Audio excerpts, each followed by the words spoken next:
Bismillahirrahmanirrahim. Assalamualaikum warahmatullahi wabarakatuh. Alhamdulillahilladzi anzala al-Qur'ana hudan lil muttaqin wa arsala rasulahu rahmatan lil alamin. Assalatu wassalamu ala sayyidina Muhammadin sallallahu alaihi wasallam wa ala alihi wa ashabihi wa man ittaba'ahu ila yaumiddin. Allahumma arzuqna fahman nabiyyin wa hifdzal mursalin wa ilhamal malaikatil muqarrabin litaysiri umurina wa liqada'i hajatina wa lihusuli maqasidina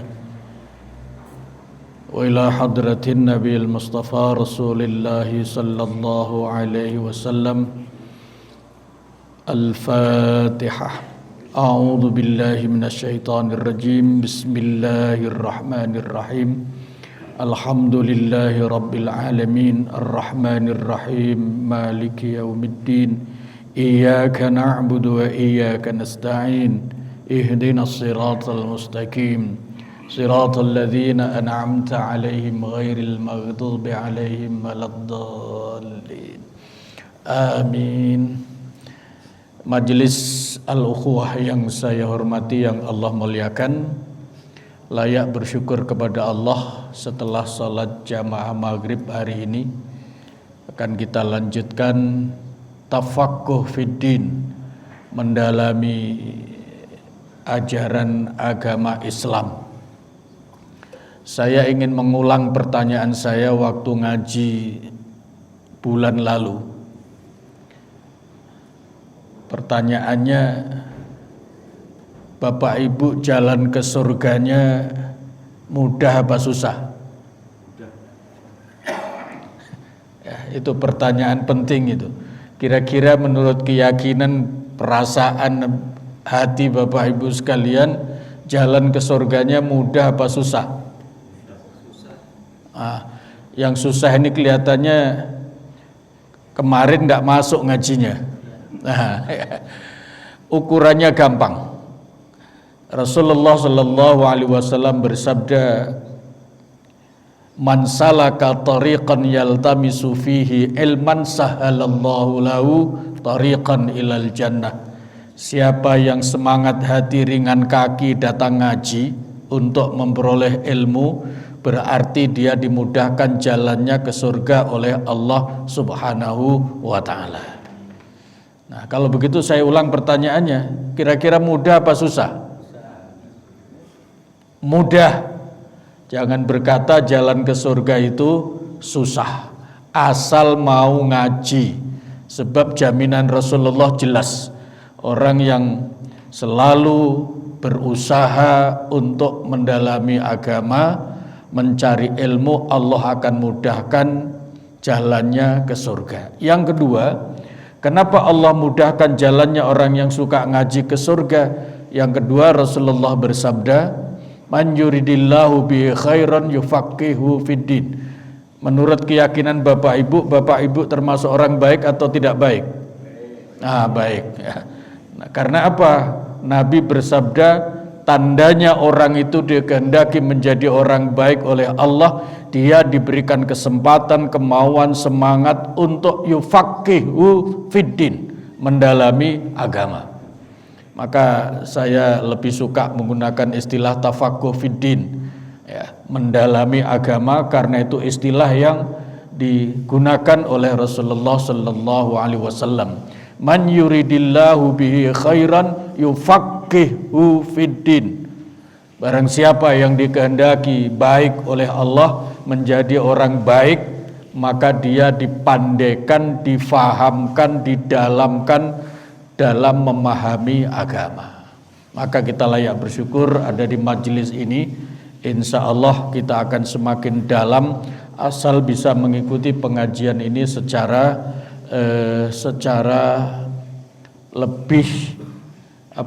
lebih serius. Karena saya ngaji metodenya mengikuti Al-Quran.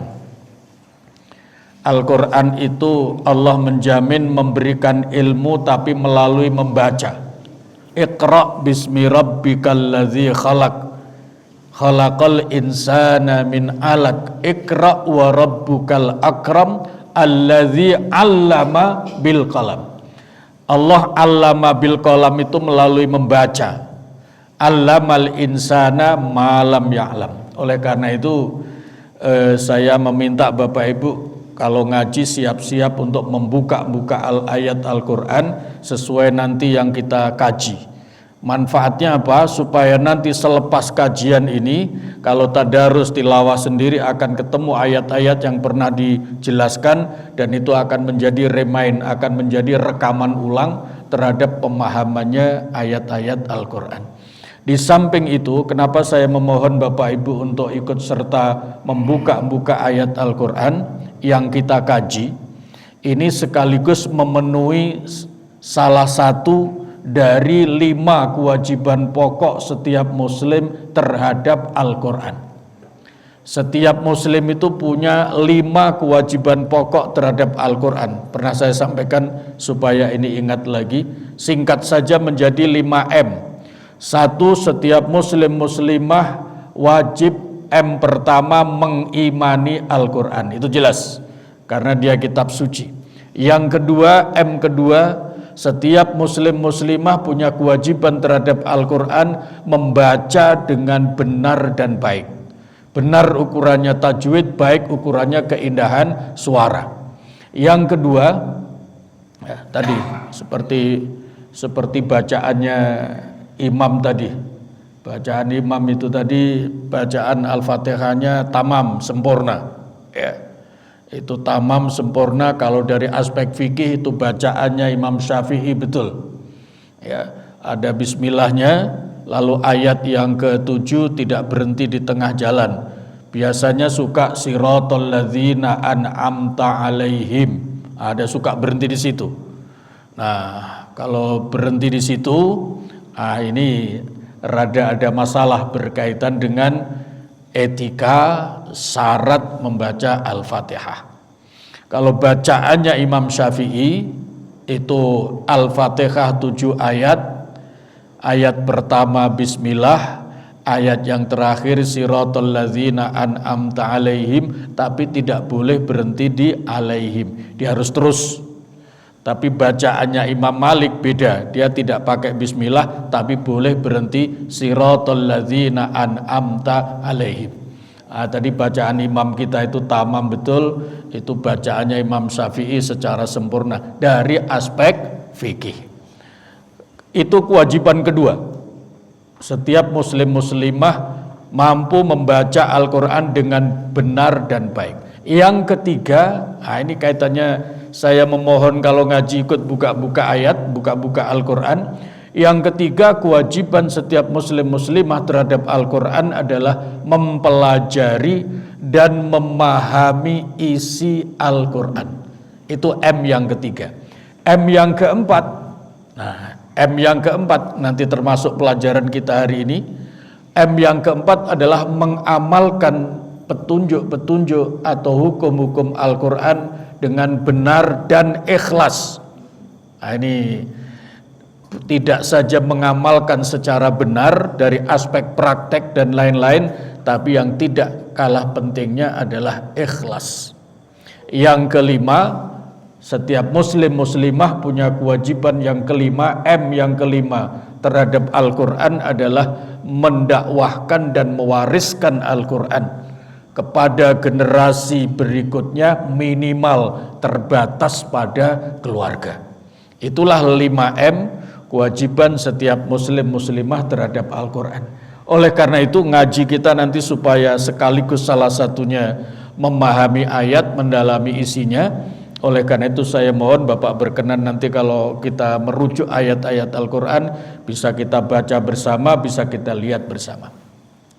Baik, kajian yang lalu seluruh materi kita nanti insya Allah itu diberikan judul serial A'malul Qulub, amal-amalnya kolbu, ya, amal-amalnya kolbu. Nah, tempo hari kita awali dengan memantapkan syahadat. Kenapa begitu? Karena amal kolbu itu secara garis besar ada 3. Tugas hati kita, fungsi hati kita itu secara garis besar ada 3. Saya singkat 3 supaya gampang mengingatnya. Yang pertama untuk beriman, itu fungsi hati kita. Yang pertama fungsi hati itu amalnya adalah beriman. Ini hadis dalam Sahih Bukhari sangat gamblang. Ketika Nabi ditanya apa amal yang paling utama, ternyata Nabi menyatakan al-imanu billah, iman kepada Allah. Nah, gitu.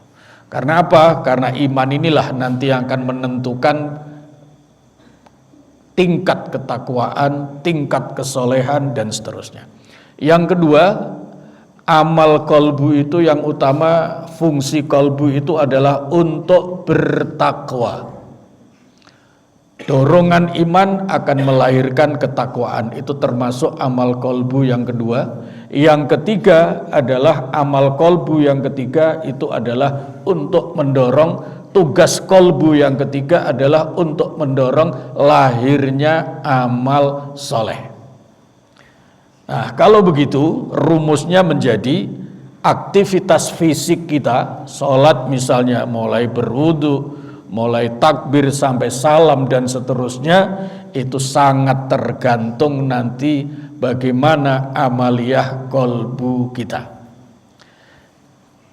Sekilas tempo hari supaya kita faham sistematikanya, untuk menunjukkan betapa amal kolbu itu menjadi penentu. Tempo hari sekilas bulan lalu kita coba melihat ini di luar pelajaran fikih yang biasanya. Kalau Bapak Ibu ditanya syarat sholat itu ada berapa? Syarat sholat itu ada berapa? Nah, ini biasanya kalau disebut sholat, kalau tidak wudhu disebut sholatnya gimana? Orang sholat tapi tidak punya wudhu, sholatnya apa? Sholatnya apa? Tidak sah. Berarti wudhu itu menjadi syarat sahnya sholat. Begitu ya. Nah, orang yang belum bersyahadat wajib sholat apa tidak? Tidak. Itu namanya syarat wajib sholat.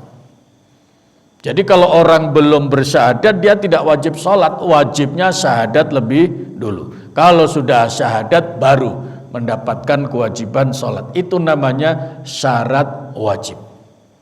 Syarat wajib lagi yang namanya sholat itu, di samping dia muslim, ya, dia sudah dewasa. Meskipun muslim tapi masih anak-anak, belum. Yang ketiga adalah akil. Biasanya digabung akil baligh. Akil itu orang yang waras secara mental. Maka orang yang ODGJ, orang yang kena gangguan jiwa, bahasa gamblangnya orang gila, itu tidak wajib sholat, tidak kena kewajiban sholat. Jadi siapa saja yang ingin bebas dari kewajiban sholat, masuknya di sana ya, masuknya di sana. Maka para kiai, para ustadz yang keras kalau melihat orang tidak sholat padahal dia waras, tidak ada hambatan, biasanya dikatakan itu orang gila. Begitu biasanya. Karena memang yang ingin bebas dari kewajiban sholat itu boleh, yaitu orang gila. Itu namanya syarat wajib. Yang kedua baru syarat sah. Salah satunya bersuci, yaitu wudhu, mandi, bersih, suci dari najis dan seterusnya. Yang ketiga, ini kaitannya amal kolbu. Yang ketiga syarat apa?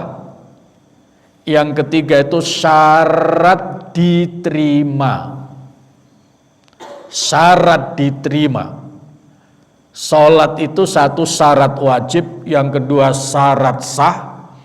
Meskipun sudah sah belum tentu diterima. Ini yang suka tidak mendapatkan perhatian dalam kajian-kajian. Biasanya kalau fikih, memang ini bukan ranahnya fikih, walaupun ada kaitannya. Ya. Salat perlu niat apa tidak? Nah, bahkan menjadi rukun salat. Disitulah pentingnya yang namanya ikhlas.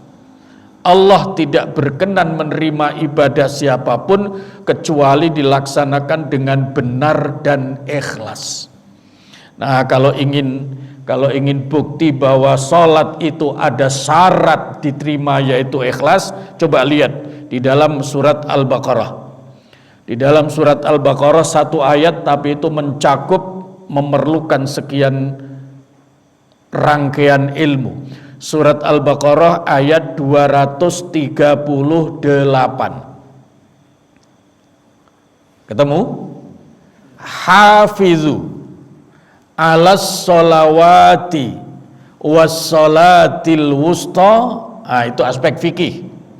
Wa qumu lillahi. Apa terjemahannya di situ? Peliharalah semua salat dan salat wusta. Terus? Dan laksanakanlah salat karena Allah. Dan laksanakan sholat karena Allah.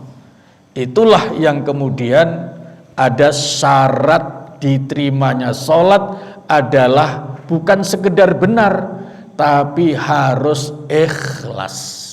Meskipun tata caranya mulai takbir sampai salam benar, tata caranya, tapi aspek satu, yaitu sholatnya karena ada riya, itu jelas Allah tidak berkenan menerima. Ini amal kolbu yang penting kaitannya dengan sholat, niat. Nah, begitu.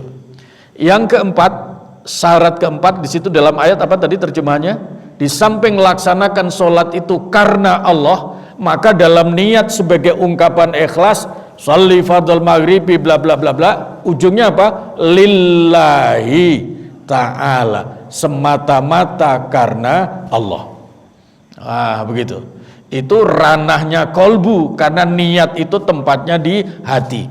Dalam mazhab Syafi'i yang namanya melafalkan niat usolli fardal maghribi dan lain sebagainya, itu kalau dalam mazhab Syafi'i hukumnya sunnah.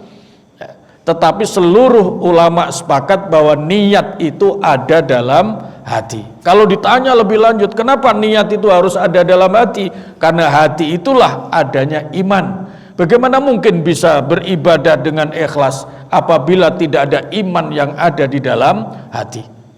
Maka namanya iman, yang namanya ikhlas, namanya khusyuk, segala macam itu adalah ranah amalnya kolbu. Yang keempat, ujung ayat, laksanakan sholat karena Allah dan khusyuk. Nah, di sini letaknya. Khusyuk letaknya di mana? Khusyuk itu pekerjaan hati.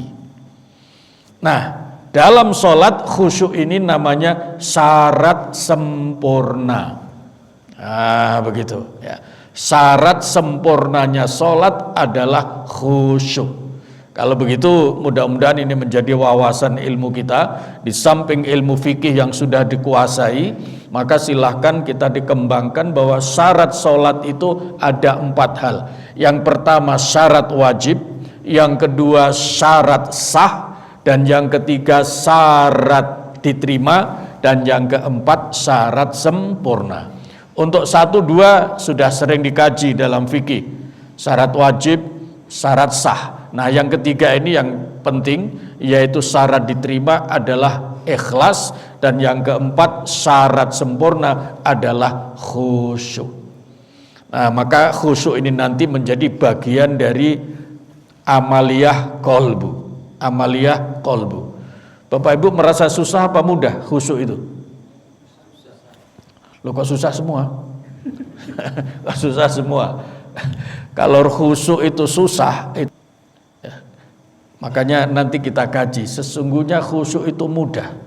Jangan-jangan yang bikin susah itu penjelasannya. Nah, begitu. Padahal Al-Quran menjamin walaqad yassarnal Qur'ana lidzikri fahal mim muddakir.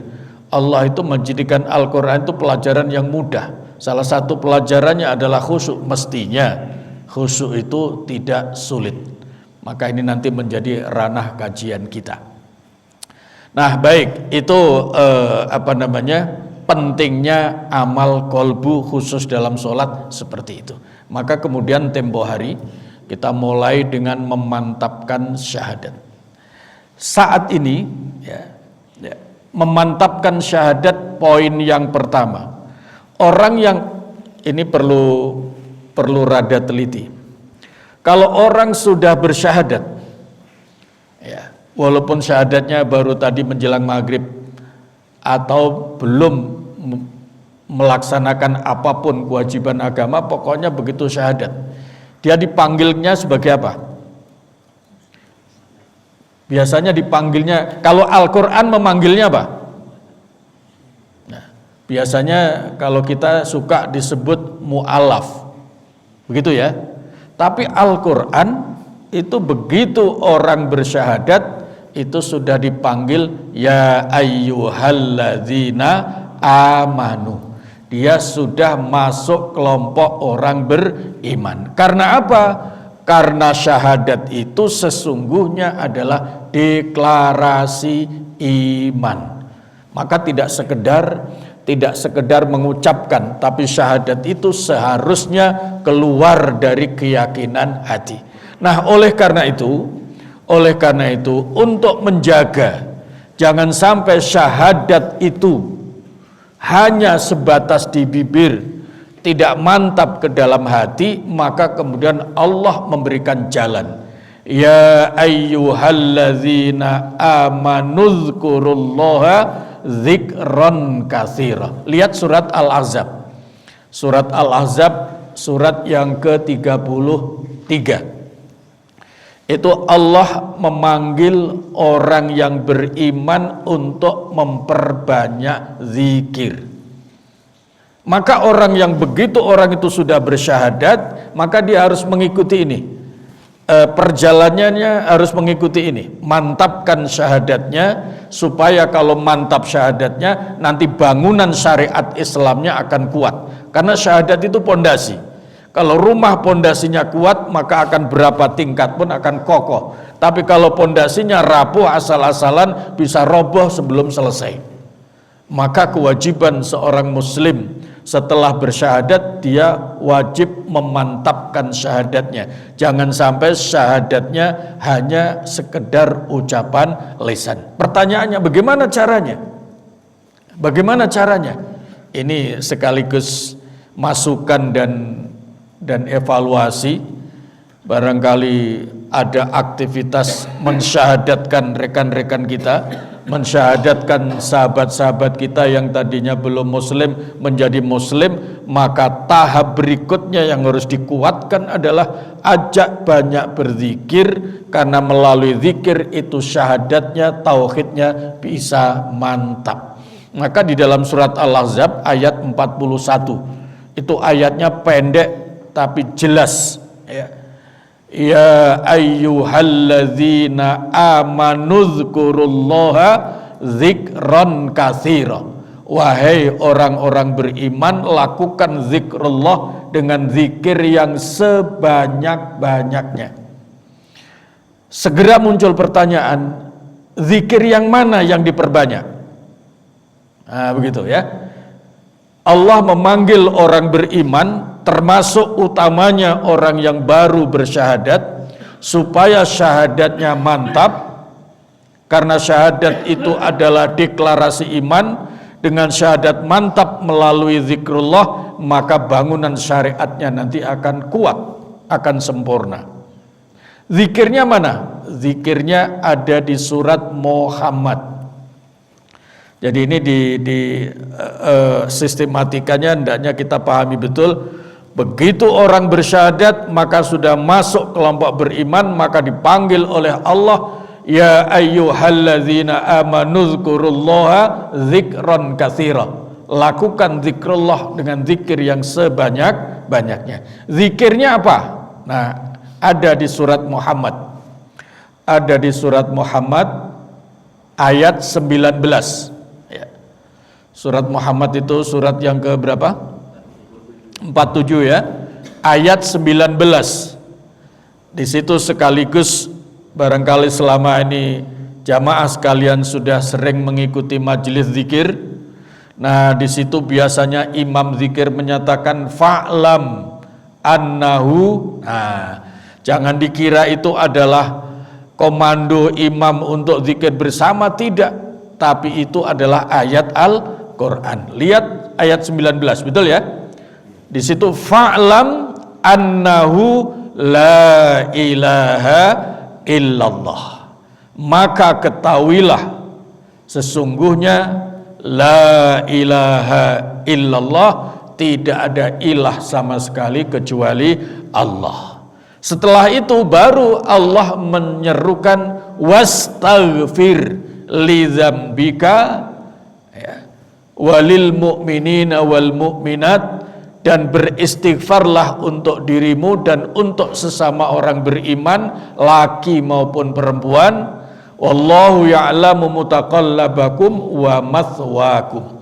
Nah, rangkaian ayat ini menjadi penting, majelis al-ukhuwah yang saya hormati. Rangkaian ayat ini menjadi penting sebagai ilmu petunjuk dari Allah, bahwa setelah la ilaha illallah baru kemudian istighfar. Ini artinya apa? Artinya zikir la ilaha illallah itu adalah zikir yang utama. Baru strata berikutnya ada istighfar, ada tasbih, ada segala macam takbir, itu semua adalah setelah la ilaha illallah. Ini menjadi panjang, menjadi sangat penting. Kenapa? Makanya Nabi menyatakan begini, afdhaluz zikri, itu hadis riwayat Imam At-Tirmidzi.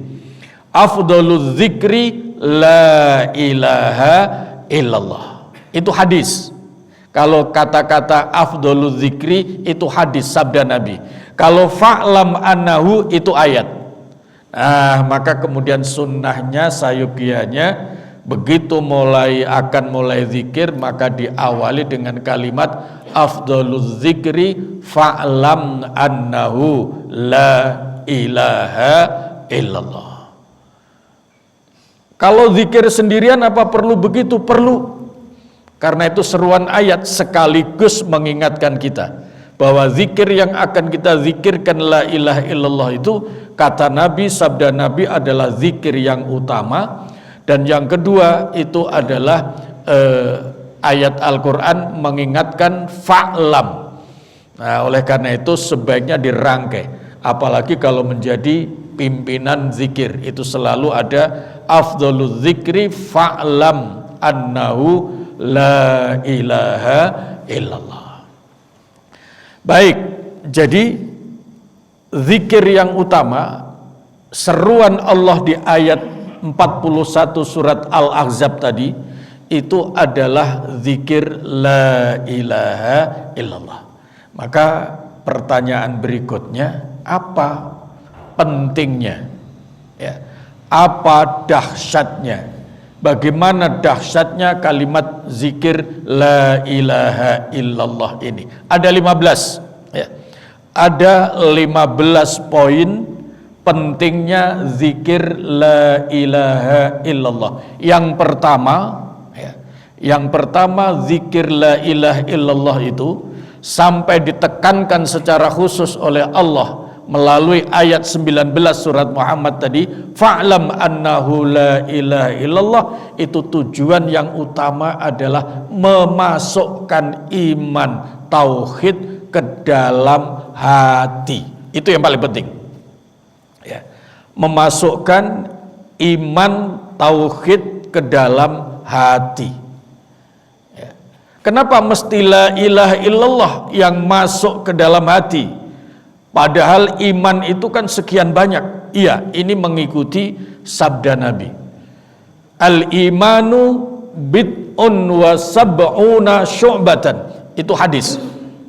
Iman itu ada 77 cabang. A'laha yang tertinggi, wa afdaluha yang utama, la ilaha illallah.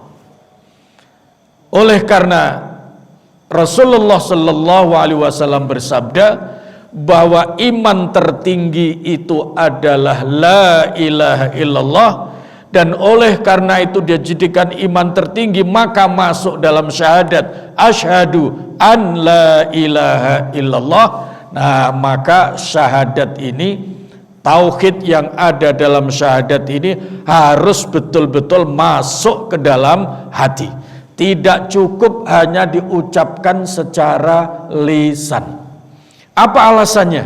Alasannya, kalau syahadat itu tidak masuk ke dalam hati, maka orang yang bersyahadat belum dikatakan sebagai orang yang beriman. Nah, ini menjadi sangat penting. Zikir yang utama la ilaha illallah itu punya peran penting, yaitu memantapkan iman ke dalam kolbu. Kalau syahadat hanya lisan saja, imannya tidak masuk ke dalam hati, itu belum dikatakan orang yang beriman, baru Islam. Baca surat Al-Hujurat. Ini sangat penting.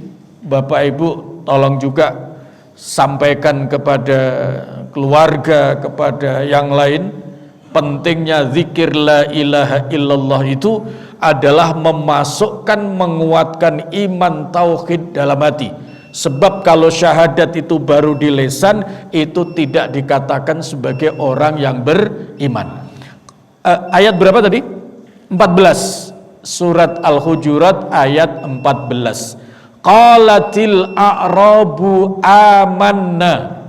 Orang-orang Arab Badui menghadap Rasulullah seraya menyatakan, kami adalah orang-orang beriman. Tapi ternyata Nabi mendapatkan wahyu dari Allah untuk tidak menerima begitu saja.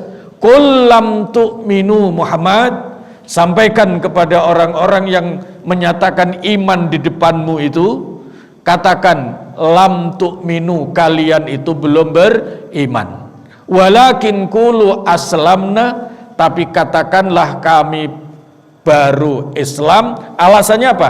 Dalam kalimat berikutnya, walamma yadkhulil imanu fi qulubikum, karena iman belum masuk di hatimu. Nah, karena alasan inilah yang kemudian iman harus betul-betul masuk ke dalam hati. Caranya bagaimana? Caranya memperbanyak zikir la ilaha illallah.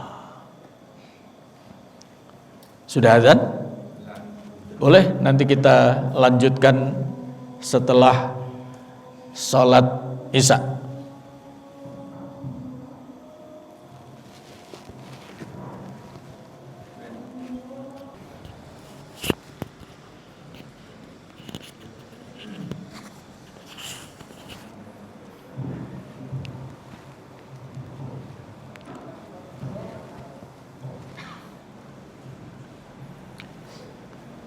Bismillahirrahmanirrahim. Kita lanjutkan ngaji kita.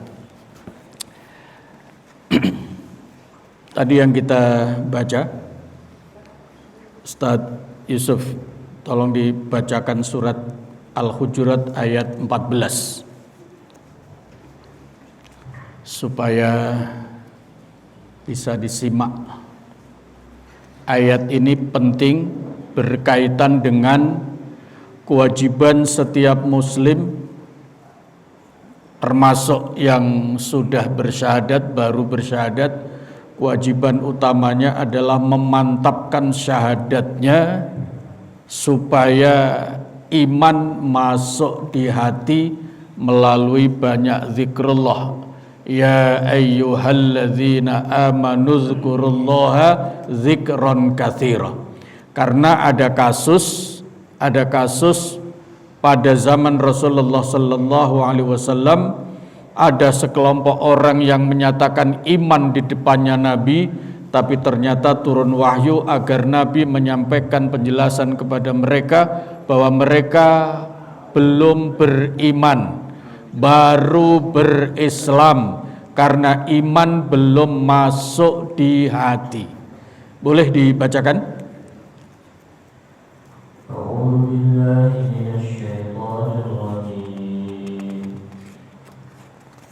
قالت الأعراب الأعراب آمنا قل لم تؤمنوا ولكن قولوا أسلمنا ولما يدخل الإيمان في قلوبكم وإن تطيعوا الله ورسوله لا يلدكم من أعمالكم شيئا إن الله غفور رحيم.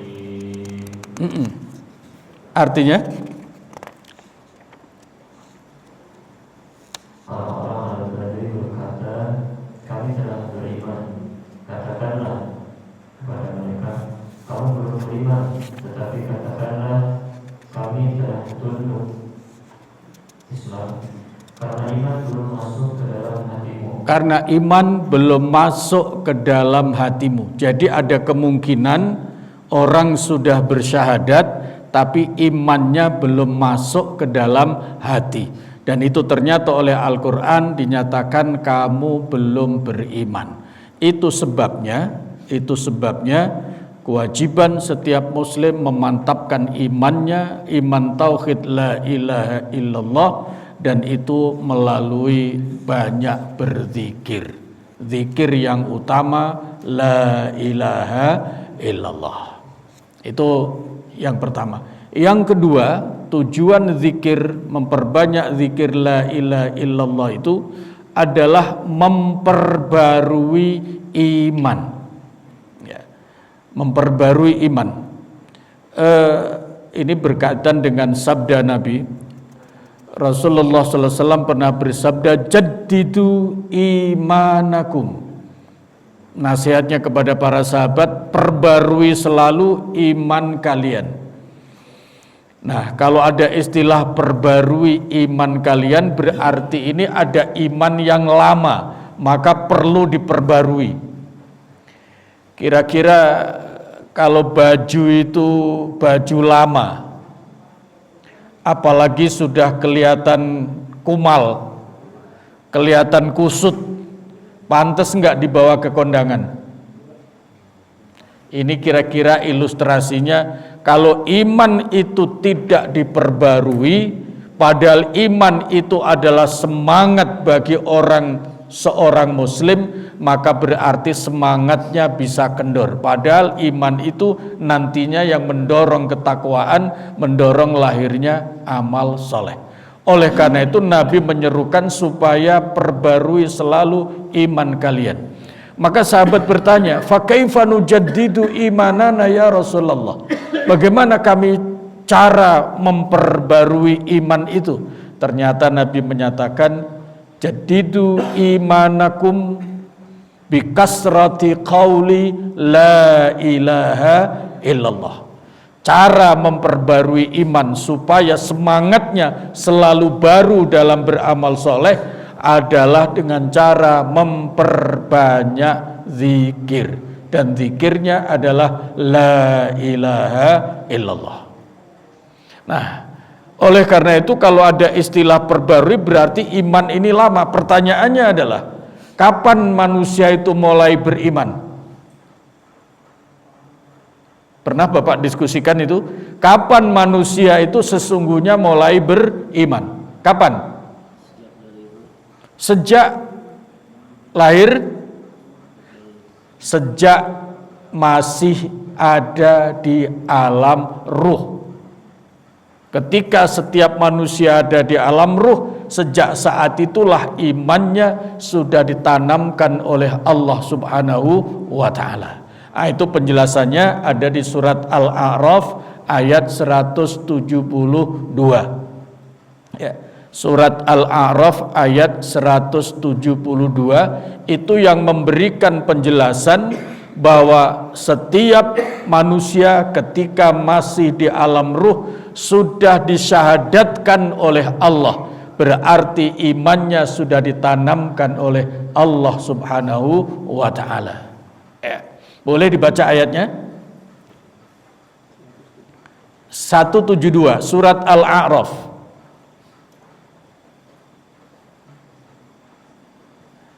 Wa idh وإذ أخذ ربك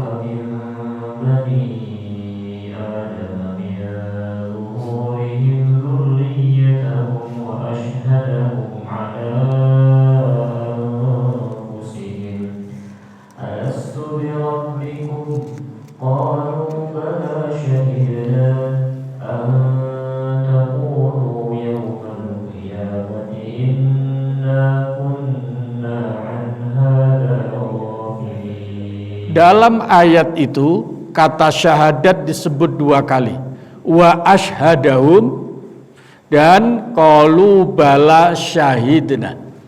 Nah, inilah petunjuk Al-Quran bahwa manusia itu ketika masih di alam ruh sudah pernah bersyahadat. Nah, disinilah rahasianya kenapa Nabi memberikan contoh ketika cucu-cucunya lahir itu diazani di telinga kanan dan diiqomati di telinga kiri, dan itu hukumnya sunnah. Nah, apakah bayi baru lahir mau diajak sholat? Ternyata tidak. Itu rahasianya adalah untuk memantapkan syahadat yang pernah Allah lakukan, mensyahadatkan bayi yang ketika di alam ruh, seperti penjelasan ayat 172 surat Al-A'raf. Wa ashhadahum ala anfusihim alastu bi rabbikum qalu bala syahidna. Bukankah aku ini Rabbmu wahai ruh? Maka ruh itu dengan sendirinya menjawab bala syahidna, iya benar kami bersaksi. Itulah kemudian muncul istilah syahadat. Nah, kenapa bayi yang baru lahir itu sangat penting untuk diazani, bukan untuk diajak sholat, tetapi itu adalah dalam rangka memantapkan syahadatnya, karena di dalam azan itu ada asyhadu alla ilaha illallah. Tapi juga ada kaitannya dengan sholat. Apa hubungannya? Hubungannya adalah kalau orang itu mantap syahadatnya, maka dia akan sadar kewajibannya, dan tugas kewajiban ibadah yang utama nantinya sampai waktunya itu adalah sholat. Itulah hikmah azan ketika bayi lahir dan iqamat ketika bayi lahir. Itu berkaitan dengan ayat 172 surat Al-A'raf. Yang ketiga, tujuan zikir la ilaha illallah itu adalah membersihkan kolbu, membersihkan hati, ya, membersihkan hati. Nah, ini diingatkan oleh Allah. Coba dilihat di surat, lihat di surat At-Taubah. Lihat di surat At-Taubah. Di surat At-Taubah itu ayat 28 kalau tidak salah. Ya. Ya ayyuhalladzina amanu, betul ya? Innamal musyrikuna najasun. Wahai orang-orang beriman, orang-orang musyrik itu najis. Dalam kurungnya adalah kotor jiwanya. Nah, supaya orang beriman yang sudah bersyahadat itu hatinya tidak lagi kotor seperti orang-orang musyrik, atau menjaga jangan sampai orang beriman di hatinya ada syirik, maka perlu dibersihkan. Nah, perlu dibersihkan. Melalui apa? Melalui banyak zikir. Membersihkannya dengan zikir apa? Dengan zikir la ilaha illallah, bukan dengan yang lain. Karena apa? Karena kalimat la ilaha illallah inilah yang disebut oleh Allah sebagai kalimah thayyibah. Ya. Ustaz Yusuf, coba dilihat, Bapak Ibu boleh dicek di surat Ibrahim. Nanti akan ketemu Allah sebut kalimah thayyibah yang tidak lain maksudnya adalah la ilaha illallah. Surat Ibrahim ayat 24 dan 25.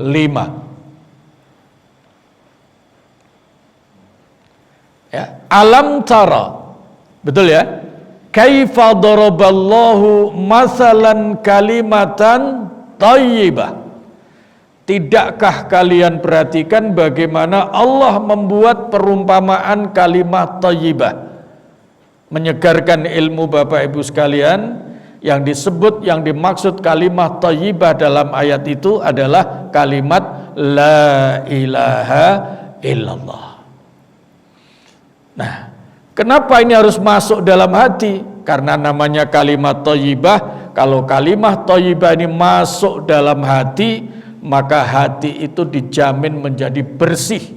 Nah, kalau hati itu bersih, nah, maka tidak akan menjadi penyakit.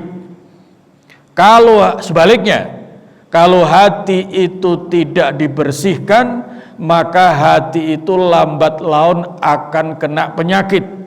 Nah, penyakit hati itu sekian banyak, yang otomatis penyakit hati ini tidak lain akan merusak amal, akan merusak perilaku. Jangankan lebih dari satu saja ada penyakit hati, itu bisa merusak seluruh amal yang dilakukan. Salah satunya apa? Riya, lawan kata ikhlas, itu penyakit hati yang paling ganas. Salah satu penyakit hati yang paling ganas itu adalah riya, lawan kata ikhlas. Itu sebabnya dalam beribadah tidak boleh ada riya. Sebab kalau ada riya artinya tidak ikhlas, Allah tidak berkenan menerima. Itulah sebabnya di dalam ayat terakhir surat Al-Kahfi itu Allah tegaskan wala yusyrik bi ibadati rabbihi ahada. Dalam ibadah tidak boleh ada syirik. Salah satu wujud syirik dalam ibadah itu adalah double niat. Sepertinya karena Allah tapi menyimpan niat yang lain supaya mendapatkan perhatian manusia, dipuji manusia dan lain-lain. Berbagai macam model riya, dan itu sekecil apapun itu akan merusak amal ibadah seorang muslim. Nah, supaya tidak ada penyakit dalam hati, maka hati harus selalu bersih. Yang untuk membersihkannya adalah memperbanyak zikir dimasukkan ke dalam hati, yaitu kalimat la ilaha illallah. Itu pentingnya yang ketiga, zikir la ilaha illallah. Kalimat la ilaha illallah itu tempo hari pertemuan yang lalu sudah pernah didiskusikan. Itu ada yang namanya la ilaha, itu namanya nafi. Jadi itu istilah zikirnya adalah nafi. Illallah itu istilah dalam zikirnya adalah isbat. Nafi artinya membuang, isbat artinya menetapkan. Ya. Nafi artinya membuang, maka kalimat la ilaha, tidak ada ilah, itu maksudnya orang yang zikir harus punya niat membuang semua ilah yang ada di dalam hati. Nah, kalau itu sudah dibuang, namanya takhalli, mengosongkan hati dari semua ilah, dari semua kotoran. Nah, setelah itu kemudian illallah, setelah kosong diisi hanya dengan Allah. Maka itu namanya isbat, ya. Namanya isbat. Ada nafi, menafikan, membuang, ada isbat. Ada takhalli, mengosongkan, ada tahalli, menghiasi. Maka kalimat la ilaha illallah itu takhalli. Ketika orang berzikir hendaknya punya niat, tidak sekedar mencari pahala.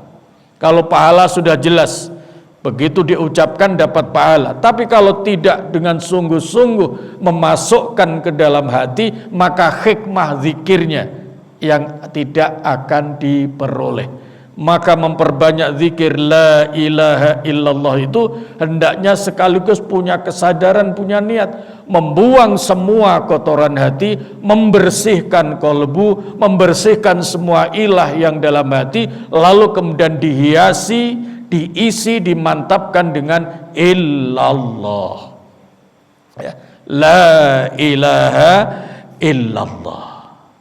Itu pentingnya. Yang ketiga, zikir itu adalah untuk membersihkan hati, supaya hatinya tidak menjadi hati yang berpenyakit. Kalau penyakit nggak segera diobati, lama-lama apa? Lama-lama apa kira-kira? Orang sakit tidak diobati, lama-lama apa? Mati. Ya. Makin kronis, makin mati. Maka kalau sampai hati itu mati, Masya Allah, itu sudah tidak berfungsi sama sekali. Itulah hatinya orang-orang kafir. Maka orang kafir itu hatinya mati. Nah, kemudian sudah mati, kemudian dikunci. Khatamallahu ala qulubihim wa ala sam'ihim wa ala absarihim ghishawah. Ujungnya adalah mendapatkan azab Allah subhanahu wa ta'ala. Nah, dari sini kita menjadi paham ya.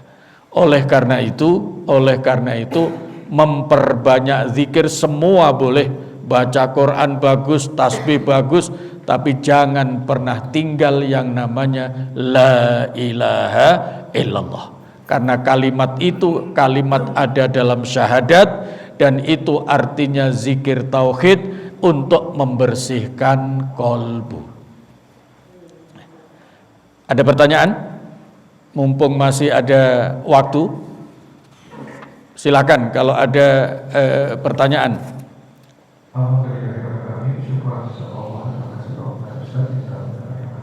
Ya. Masih ada waktu sekitar 12 menit. Kita gunakan untuk sesi tanya jawab. Silakan.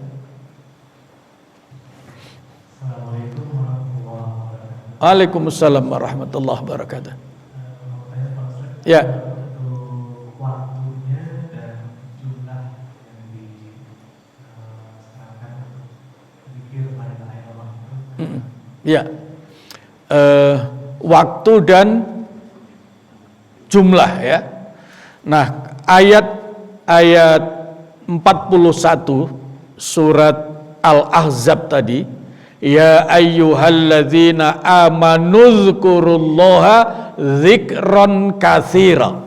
Wahai orang-orang beriman, lakukan zikrullah sebanyak-banyaknya. Maka banyak itu berapa? Itu satu. Yang kedua juga dari aspek kuantitasnya, jumlahnya. Nah, saya ingin tunjukkan minimal, tapi jangan diikuti yang minimal, karena Al-Qur'annya menyatakan zikron katsira, zikir yang sebanyak-banyaknya.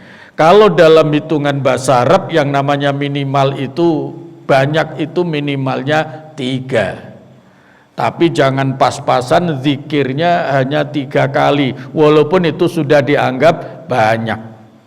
Banyak tapi minim itu adalah 3 kali. La ilaha illallah, la ilaha illallah, la ilaha illallah. Nah, waktunya kapan? Waktunya tidak terbatas, dalam segala keadaan. Ustaz Yusuf, coba dilihat Al-Qur'annya di surat Ali Imran, ya, itu di sana ayat ke akhir surat Ali Imran. Bapak Ibu sering bacanya kapan? Akhir 10 ayat terakhir surat Ali Imran itu sering bacanya kapan? Bangun tidur. Sunnahnya setelah alhamdulillahilladzi ahyana dan seterusnya, itu baca 10 ayat terakhir surat Ali Imran. Mulainya begitu. Inna fi, ada ya? Inna fi khalqis samawati wal ardi wa ikhtilafil laili wan nahar la ayatil li ulil albab. Nah, di situ alladzina yadhkurunallaha qiyaman wa qu'udan wa ala junubihim. Jadi zikir itu saat berdiri, saat duduk, saat baring. Artinya apa? Pertanyaan tadi, zikir banyak sebanyak-banyaknya itu waktunya kapan? Kapan saja dan dalam segala keadaan. Hanya saja orang bisa zikir dalam segala keadaan itu memang kalau sudah terlatih zikir, kalau tidak lebih banyak ngeblanknya, ya, lebih banyak lupanya, lebih banyak lengahnya. Maka dalam ayat yang dibaca dalam surat itu, ma gharraka bi rabbikal karim alladzi khalaqaka fasawwaka fa'adalak. Apa yang sesungguhnya membuatmu lupa kepada Allah? Ternyata itu banyak urusan dunia, banyak aktivitas itu kalau tidak terbiasa dilatih zikir, maka saat aktivitas dia lupa. Oleh karena itu melatih zikir ini menjadi penting. Bukan saja zikir secara lisan. Zikir itu punya 3 arti. 1, ingat. Yang kedua, menyebut. Dan yang ketiga, sadar. Itu arti dari kata zikir. 1, ingat, nah, mengingat Allah. Tapi tidak cukup hanya ingat saja. Maka kemudian ada zikir jahri, yaitu secara lisan. Minimal Allah. Sempurnanya la ilaha illallah. Dan yang ketiga, sadar. Sadar apa maksudnya? Sadar tentang Allah yang selalu melihat kita, sadar tentang Allah yang memiliki taklif, memiliki perintah-perintah kepada kita sebagai hambanya. Nah, kesadaran itulah yang akan membangun semangat untuk lahirnya amal soleh. Itu bermula dari hati. Cukup? Jadi zikir sebanyak-banyaknya. Nah, bobot dari zikir la ilaha illallah itu yang tempo hari sempat kita jelaskan itu, Nabi Musa memang pernah minta kepada Allah, ya, pernah minta kepada Allah, wahai Allah, ajarkan aku satu kalimat yang bisa untuk aku gunakan doa sekaligus berzikir, zikir sekaligus berdoa. Allah memerintahkan kul la ilaha illallah. Apa jawaban Nabi Musa? Kullu ibaduka yaqulu hadza. Wahai Allah, kalau la ilaha illallah semua hambamu sudah berzikir itu. Saya minta yang khusus untuk saya. Ternyata yang kedua Allah nyatakan kul la ilaha illallah. Musa, ucapkan la ilaha illallah. Nabi Musa masih belum terima, ya. Maka masih meminta, wahai Allah, yang saya minta adalah zikir dan doa yang khusus istimewa untuk saya, yang tidak engkau berikan kepada yang lain. Karena sudah 3 kali, maka Allah menekankan, ya Musa, wahai Musa, tahukah engkau bobot kalimat la ilaha illallah? La ilaha illallah itu, kata penjelasan Allah kepada Nabi Musa, lau annas samawati sab'i wal aradin, seandainya 7 langit 7 bumi fi kaffatin, di dalam genggaman sebelah tanganmu, wala ilaha illallah fi kaffatin ukhra, kalimat la ilaha illallah itu ada di genggaman tanganmu yang sebelah, malat ma fihi la ilaha illallah, maka masih lebih berbobot, lebih berat kalimat la ilaha illallah. Jadi kalau begitu, kalimat la ilaha illallah itu bobotnya minimal sebanding 7 langit 7 bumi seisinya.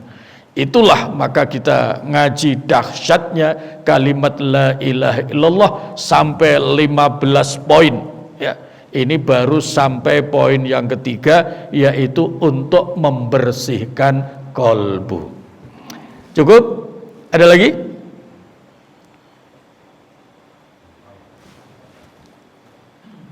Alhamdulillah. Ada lagi? Satu pertanyaan. Masih. Silakan. Terima kasih Pak Kiai. Ya. Kembali ke surat Muhammad 19. Ya. Disebutkan la ilaha illallah, kemudian kita diminta untuk memohon ampunan. Ya. Untuk orang mukmin laki-laki dan perempuan. Ya. Terus di mana ayat ini ditutup dengan dan Allah mengetahui tempat usaha dan tempat tinggal. Iya. Fa'lam annahu la ilaha illallah wastaghfir li dzambika walil mu'minina wal mu'minat wallahu ya'lamu mutaqallabakum wa mathwakum. Allah Maha mengetahui tempat usahamu, artinya bagaimana di dunia, usaha sama dengan amal. Wa mathwakum, dan tempat kembalimu. Artinya apa? Kalimat la ilaha illallah itulah nanti yang akan menentukanmu bagaimana hidup di dunia dan ujungnya bagaimana nanti kelak di akhirat. Nah, begitu. Kalau ini dihubungkan dengan ayat 172 surat Al-A'raf tadi, ketika manusia masih di alam ruh yang kemudian dibawa lahir, itu adalah syahadat. Yang ternyata syahadat itu adalah ada kalimat la ilaha illallah. Dan itulah nanti yang harus dibawa kembali. Harus dibawa kembali menghadap Allah Subhanahu wa ta'ala. Maka nanti yang ke-14 orang yang istiqomah la ilaha illallah, menzikirkan la ilaha illallah itu tujuannya adalah untuk mendapatkan husnul khotimah, yaitu yang akhir hayatnya mampu mengucapkan la ilaha illallah. Itu harus kembali. Nah, di ujung ayat 49 Allah Maha mengetahui nanti tempat kembalimu, itu tergantung pengaruhnya la ilaha illallah dalam kehidupan seorang muslim. Kalau la ilaha illallah itu sudah betul-betul masuk ke dalam hati, maka dia akan menjadi muslim yang sempurna. Muslim sempurna itu muslim yang disebutkan di dalam ayat 24-25 surat Ibrahim.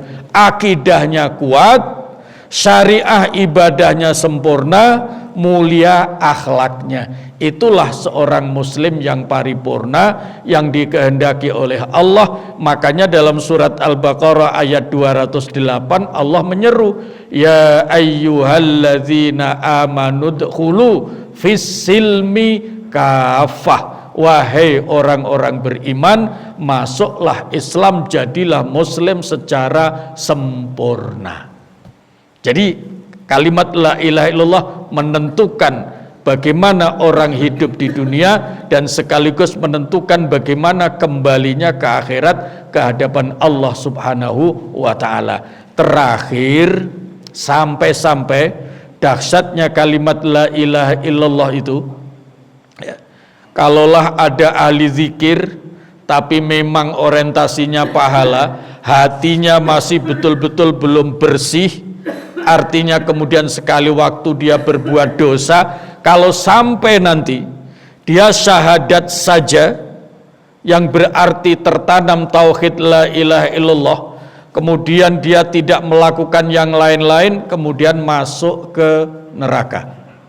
Ketika sampai ke neraka, itu nanti orang-orang kafir membuli dia. Loh, kamu buat apa dulu banyak zikir, tapi nerakanya sama saja dengan saya. Nah, Allah tidak ridho. Allah tidak rela orang yang pernah bersyahadat, yang pernah berzikir, walaupun banyak dosa tapi masuk neraka lalu dibuli oleh orang-orang kafir. Allah tidak ridho. Maka Allah kemudian memerintahkan malaikat supaya diambil dari neraka. Kemana arahnya kira-kira? Akan masuk surga. Maka orang-orang kafir kemudian bengong, sehingga tercantum dalam ayat surat Al-Hijr, rubama yawaddul ladzina kafaru law kanu muslimin. Orang-orang kafir yang membuli seorang muslim yang masuk neraka tadi itu akhirnya bengong. Wah, kalau tahu begitu saya dulu masuk Islam. Dia sampai menyesal. Nah, orang yang seorang muslim yang masuk neraka kemudian diambil, kemudian akan dimasukkan di surga, itu di jidatnya ada stiker Al-Jahannamiyun, artinya alumni Jahannam. Itu dijelaskan di dalam Al-Quran ayat 2 surat Al-Hijr, alumni Jahannam. Nanti kita pelajari lebih lanjut. Cukup Pak? Baik, itu ngaji kita pada malam hari ini, mudah-mudahan bermanfaat. Nanti kita lanjutkan pada kesempatan yang akan datang, karena ini basic tauhid, basic iman kita. Maka hendaknya kita harus bersabar supaya keislaman kita betul-betul kokoh, sehingga nanti kita mampu memenuhi seruan Allah, ya ayyuhalladzina amanu dkhulu fis-silmi kafah. Masuklah Islam, jadilah muslim yang sempurna, paripurna, muslim yang kafah. Tutup dengan doa. Bismillahirrahmanirrahim. Masih ingat doa anti munafik? Allahumma tahhir qalbi minan nifaq wa amali minar riya wa lisani minal kadhib wa aini minal khiyanah fa innaka ta'lamu kha'inatal a'yun wa ma tukhfis sudur. Rabbana atina fid dunya hasanah wa fil akhirati hasanah wa qina adzabannar walhamdulillahi rabbil alamin. Wassalamu alaikum warahmatullahi wabarakatuh.